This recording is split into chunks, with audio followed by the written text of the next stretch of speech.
안녕하세요. 예당교회 중고등부 여러분. 오늘 예배를 들으신 후에 공과를 들으러 오신 여러분을 환영합니다. 여러분, 오늘은 이제 드디어 새로운 공과책 The Kings of Israel 들어갈 차례인데요. 이 내용은 이스라엘의 왕이 등장하는 시기에 대한 공과를 보면 될 것 같아요. 오늘은 왕들에 대한 이야기로 들어가기 전에 그 앞부분 사무엘이라는 사람에 대해서 알아볼 건데요. 그 사무엘이라는 사람에게 또 그 사무엘이 등장할 때 어떤 인물들이 등장했고 어떠한 상황에 있었는지, 그 시대의 시대적 배경은 어땠는지 그것들을 알아가 보도록 하겠습니다. 오늘은 제1과 바른 길을 가려면 이 부분을 할 거고요. 그 중에서도 숲으로 엘리와 엘리의 아들들, 이 부분을 하려고 합니다. 여러분, 오늘의 문제는 크게 두 가지가 있는데요. 첫 번째 문제를 보도록 할게요. 첫 번째 문제는 지금 보이는 그림들을 이렇게 보신 다음에 엘리라는 제사장과 그의 두 아들들을 표현한 그림들을 보고, 그리고 그 아래에 있는 말씀들을 읽어본 다음에 그들의 행동들이 어땠는지 간단하게 정리해보는 문제입니다. 여러분, 첫 번째는 제사장 엘리가 그의 자식들을 어떻게 교육했는지를 알아보도록 할게요. 지금 사진이 보이실 건데요. 여기 엘리가 자신의 두 아들들을 껴안으면서 이렇게 말하고 있죠. 무엇보다 소중한 내 자식들.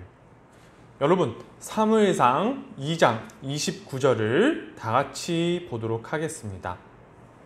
너희는 어찌하여 내가 내 처소에서 명령한 내 재물과 예물을 밟으며 내 아들들을 나보다 더 중히 여겨 내 백성 이스라엘이 드리는 가장 좋은 것으로 너희들을 살찌게 하느냐.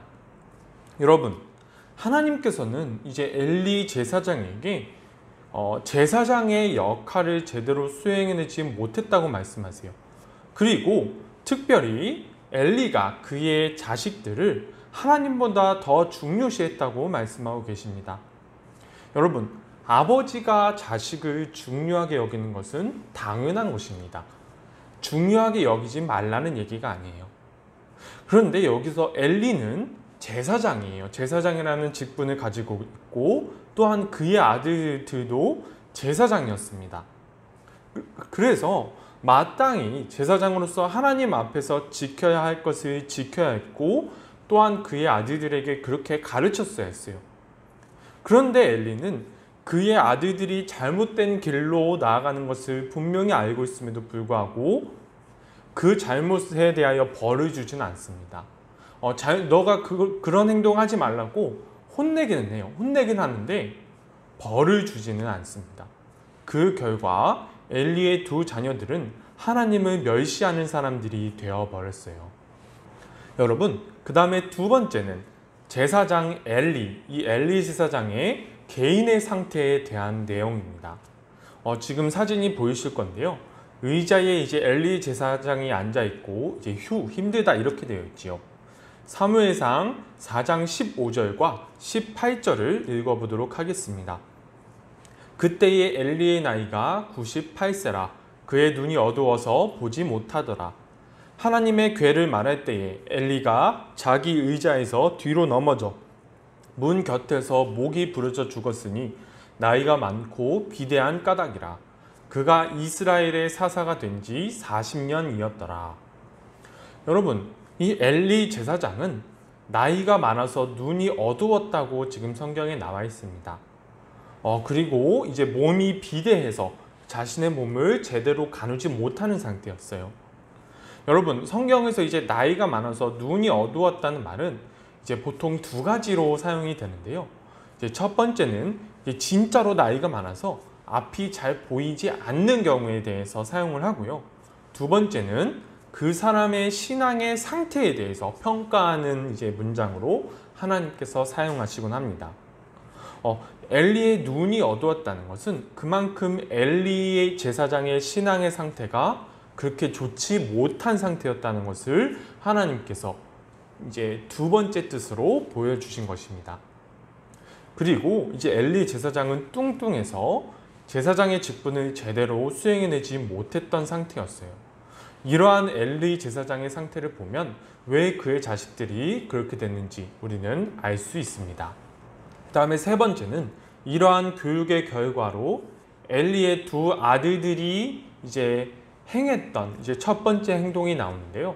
우리 사무엘상 2장 13절에서 16절을 읽어보도록 하겠습니다. 그 제사장들이 백성에게 행하는 관습은 이러하니 곧 어떤 사람이 제사를 드리고 그 고기를 삶을 때에 제사장의 사환이 손에 3살 갈고리를 가지고 와서 그곳으로 냄비에나 솥에나 큰 솥에나 가마에 찔러 넣어 갈고리에 걸려 나오는 것은 제사장이 자기 것으로 가지되 실로에서 그곳에 온 모든 이스라엘 사람에게 이같이 할 뿐 아니라 기름을 태우기 전에도 제사장의 사환이 와서 제사 드리는 사람에게 이르기를 제사장에게 구워 드릴 고기를 내라. 그가 내게 삶은 고기를 원하지 아니하고 나의 것을 원하신다 하다가 그 사람이 이르기를 반드시 먼저 기름을 태운 후에 내 마음에 원하는 대로 가지라 하면 그가 말하기를 지금 내게 내라. 그렇지 아니하면 내가 억지로 빼앗으리라 하였으니. 여러분, 엘리의 두 아들들은 제사장입니다. 제사장은 마땅히 하나님께 드리는 제사를 최우선으로 여겨야 했고 또 하나님께 이스라엘 백성들이 거룩하게 제사를 드리기 위해서 그 가운데 있는 모든 장애물들을 제거하는 역할을 수행했어야만 했어요.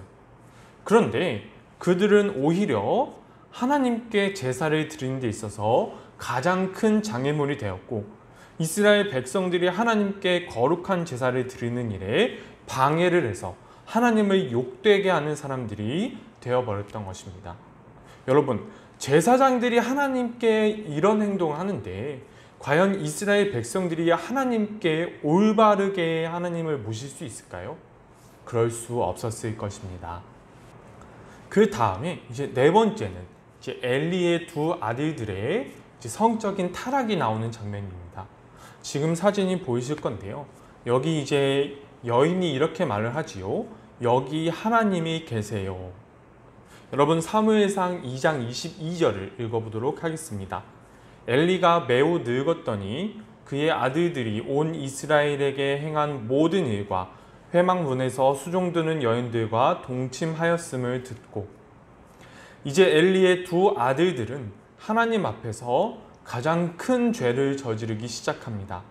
바로 하나님께 예배드리는 곳에서 봉사하는 여인들과 성적인 문제를 일으키는 것이었어요. 성적인 문제를 일으키는 것이었어요. 엘리의 두 아들들은 하나님께 거룩한 제사를 드려야 할 장소를 더럽혔고 이스라엘 백성들은 제사장들이 이러한 범죄를 저지르는 것을 보니까 우리들도 이러한 범죄를 저질러도 상관없겠구나. 그렇게 생각하게 만들어서 이스라엘 백성들이 더 타락하게 되는 원인을 이 엘리의 두 아들들이 제공하게 되었습니다.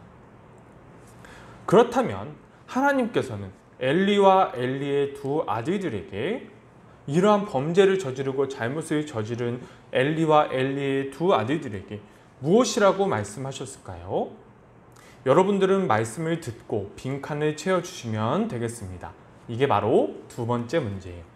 사무엘상 2장 30절을 읽어보도록 하겠습니다. 그러므로 이스라엘의 하나님 나 여호와가 말하노라 내가 전에 내 집과 내 조상의 집이 내 앞에 영원히 행하리라 했으나 이제 나 여호와가 말하노니 결단코 그렇게 하지 아니하리라. 나를 존중히 여기는 자를 내가 존중히 여기고 나를 멸시하는 자를 내가 경멸하리라. 여러분, 이 말씀을 방금 읽었는데요.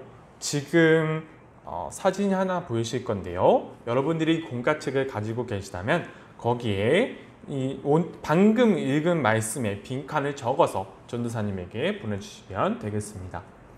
여러분, 하나님께서는 이러한 잘못을 저지른 엘리와 그의 두 아들들에게 저주를 내리십니다. 어떤 저주를 내리시냐면 엘리의 두 아들들은 전쟁터에 나가서 죽음을 당하게 되고 엘리의 집안에는 노인이 없어지게 될 것이라고 말씀하셨어요. 여러분, 집안에 노인이 없다는 것이 도대체 무슨 뜻일까요? 그것이 무슨 뜻이냐면 엘리의 집안 사람들이 늙기 전에 모두 젊어서 죽게 될 것이라는 저주를 뜻하는 것입니다. 이 말씀대로 엘리의 두 아들들은 전쟁터에 나갔다가 죽음을 당하게 되었고 엘리도 그 소식을 듣고 의자에서 넘어져서 목이 부러져 죽게 되었습니다. 이렇게 엘리의 가문은 하나님 앞에서 저주를 받게 되었습니다. 여러분, 지금까지 엘리와 엘리의 자식들, 제사장들이 어떻게 행했는지에 대해서 보고 하나님께서 어떻게 그들에게 행하셨는지를 보았는데요. 우리가 하나님을 잘 믿음으로써 이러한 엘리와 엘리의 두 아들들과 같은 행동과 삶을 따르지 않기를 간절히 소망합니다.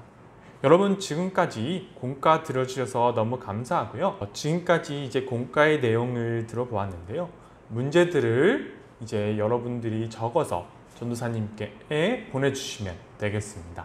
여러분, 지금까지 공과 들어주셔서 너무 감사하고요. 다음 주에 만나요.